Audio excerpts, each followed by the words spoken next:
Cube Radio. Salut, c'est Charles Dran avec l'équipe dans 5 minutes. On s'intéresse aux sciences, à l'histoire et à l'actualité. Aujourd'hui, on parle de mémoire et de la conservation de nos connaissances en tant qu'espèce. Imaginez que du jour au lendemain, la guerre nucléaire qu'on craint depuis des décennies éclate et emporte avec elle toute la civilisation.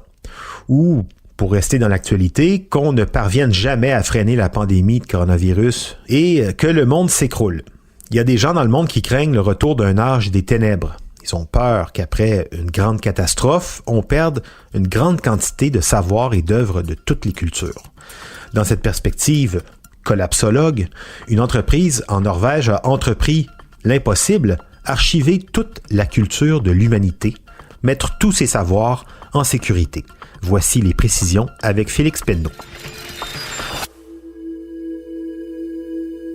Caché au creux des montagnes, enfoui dans les ruines d'une mine de charbon désaffectée, on peut trouver l'Arctic World Archive.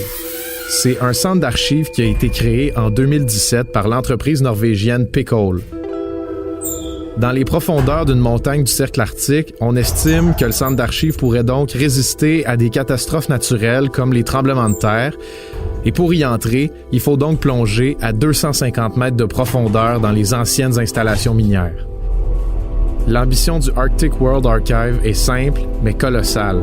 On veut y entreposer l'ensemble de la culture numérique de l'humanité. Il faut savoir que l'Arctic World Archive n'est pas la première archive créée sur l'île de Spitsberg. Il existe déjà depuis 2008 la Réserve mondiale des semences du Svalbard.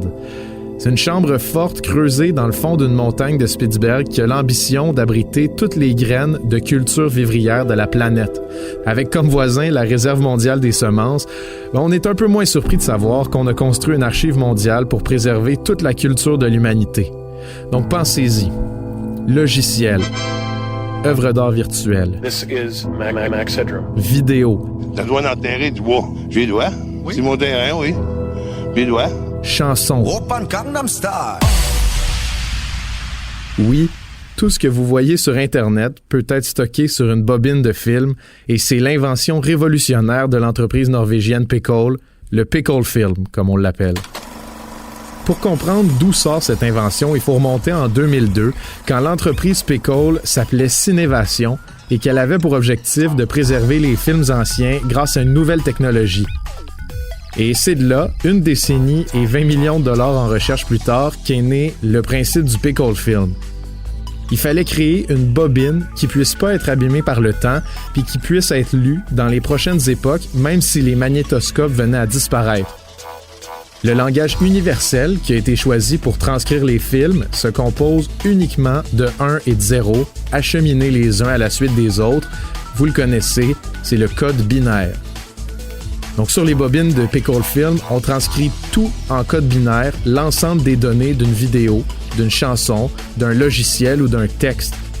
Et pour ranger le Pickle Film, on le met bien évidemment dans une Pickle Box qui peut garder intact un Pickle Film pendant au moins 500 ans, mais des chercheurs estiment même qu'une bobine pourrait être conservée en bonne qualité jusqu'à 2000 ans.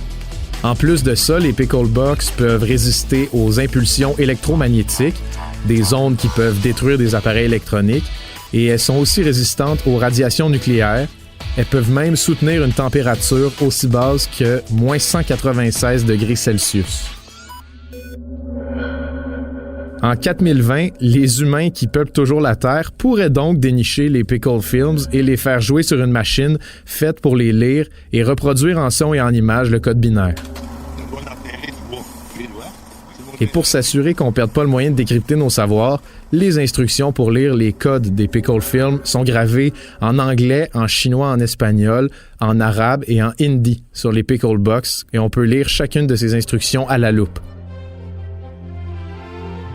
Des œuvres célèbres comme la Divine Comédie de Dante ou le Cri de Munch ont déjà été copiées en code binaire pour être préservées sur l'île nordique.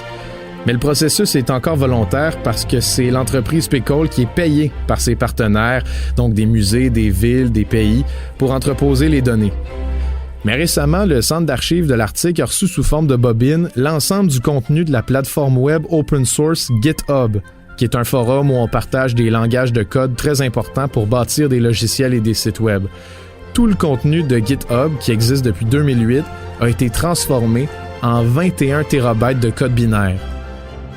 Sur les bobines, ces données-là représentent l'équivalent en heures de 2400 écoutes du Seigneur des Anneaux 3, version longue, évidemment. Et si certaines entreprises privées comme Siemens, une firme technologique qui a fait numériser toutes ses archives, font déjà affaire avec l'Archive mondiale de l'Arctique, certaines organisations publiques s'y intéressent aussi. Là-dedans, on compte le Musée d'histoire nationale de la Norvège, l'Agence spatiale européenne et même le Vatican.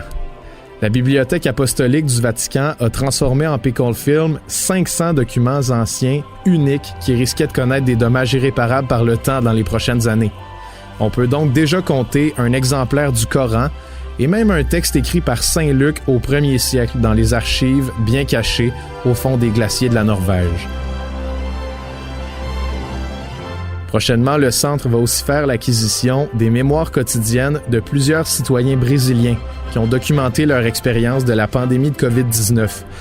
On peut donc avoir la certitude que même dans 2000 ans, on se souviendra toujours de l'époque étrange que l'on traverse actuellement.